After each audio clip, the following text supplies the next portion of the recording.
सुबह का समय था और रघुवीर अपनी भैंस गौरा को सहलाते हुए कह रहा था।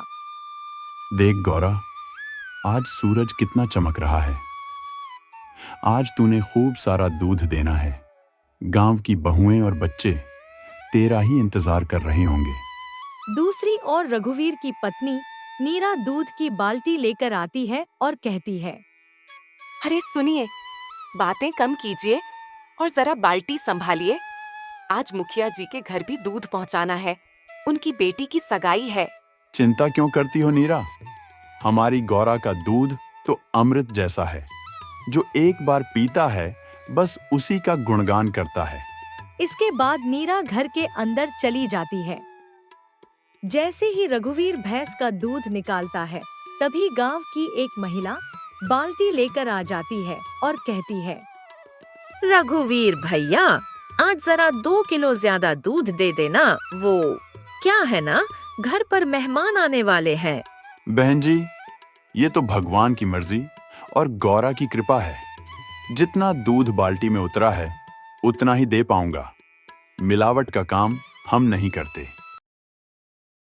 एक दिन रघुवीर घर के बाहर बैठा था कि अचानक 3 महिलाएं गुस्से में आती हैं और रघुवीर से कहती हैं, रघुवीर, ये कैसा दूध दिया है तुमने?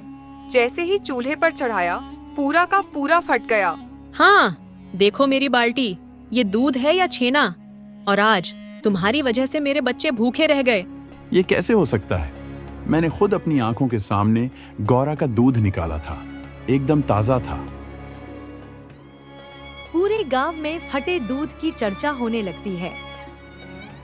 अगले दिन ही गांव के हरिया काका रघुवीर के घर जाते हैं और कहते हैं, रघुवीर बेटा, गांव में बातें हो रही हैं। कोई कह रहा है भैंस बीमार है, तो कोई कह रहा है कि तुमने इसमें कुछ मिलाया है। काका, हम गरीब जरूर हैं, पर बेईमान नहीं। पता नहीं हमारी खुशियों को किसकी नजर लग गई है। लेकिन बेटा, मैं एक बात जरूर कहूंगा। अपनी तसल्ली के लिए गौरा को एक बार डॉक्टर को दिखवा दो।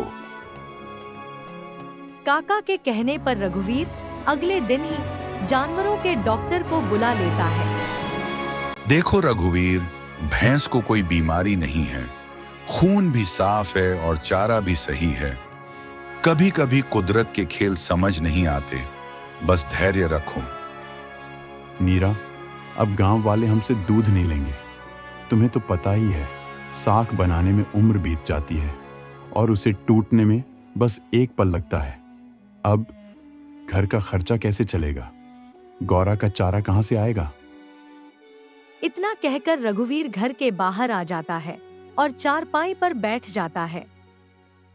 थोड़ी देर के बाद नीरा आती है और रघुवीर से कहती है, सुनिए, पिछली बार जब हम शहर गए थे तो आपने वो पनीर रोल खाया था ना? वो शहर का सबसे महंगा रोल था। हाँ, याद है, पर उसका यहाँ क्या काम? दूध फट रहा है तो फटने दीजिए। हम इस फटे दूध के छेने से मटकी पनीर रोल बनाएंगे।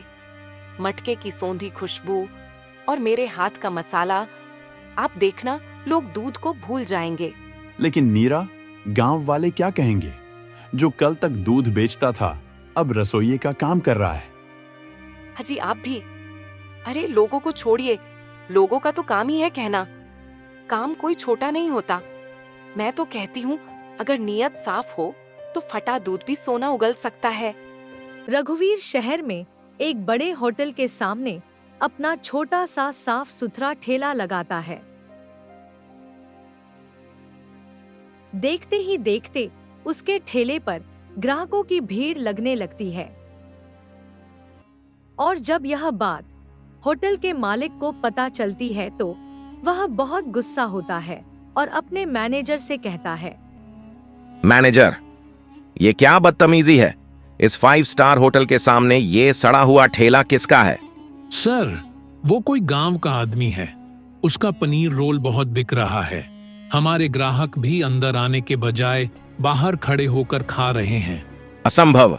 मेरे शेफ पेरिस से आए हैं और ये लोग इस अनपढ़ गंवार के पास जा रहे हैं। इसे यहाँ से हटाओ वरना मैं इसे मिटा दूंगा। अरे वाह रघुवीर, तुम्हारे यहाँ का पनीर रोल खाकर तो मजा ही आ गया। धन्यवाद बाबूजी।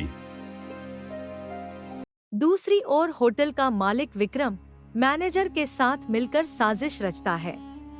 मैनेजर, आज रात जब ये वापस जाए तो इसे याद दिलाना कि शहर की सड़कों पर हक किसका है, इसकी हड्डियां तोड़ दो। उसी रात जब रघुवीर और उसकी पत्नी नीरा घर जा रहे होते हैं, तब अचानक एक तेज रफ्तार से कार आती है और रघुवीर को टक्कर मारकर निकल जाती है। रघुवीर के माथे में चोट लग जाती है। यह सब देखकर नीरा घबरा जाती है। रघुवीर को अस्पताल ले जाया जाता है।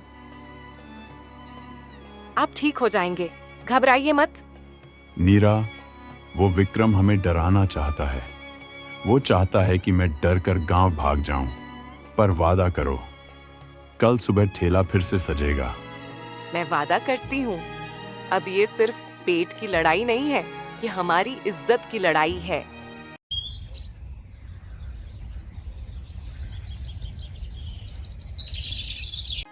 अगले दिन नीरा अकेले ठेला लगाती है।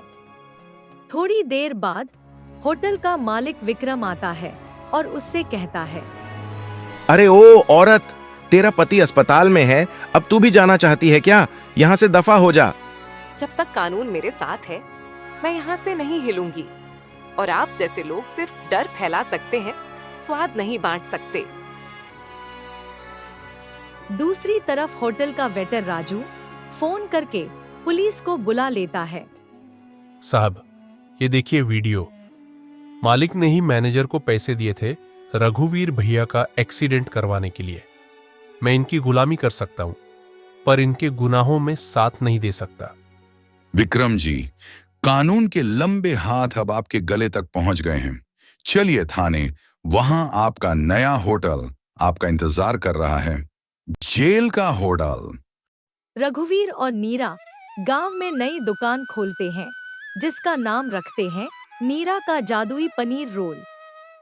गांव के लोगों को भी पनीर रोल बहुत पसंद आता है।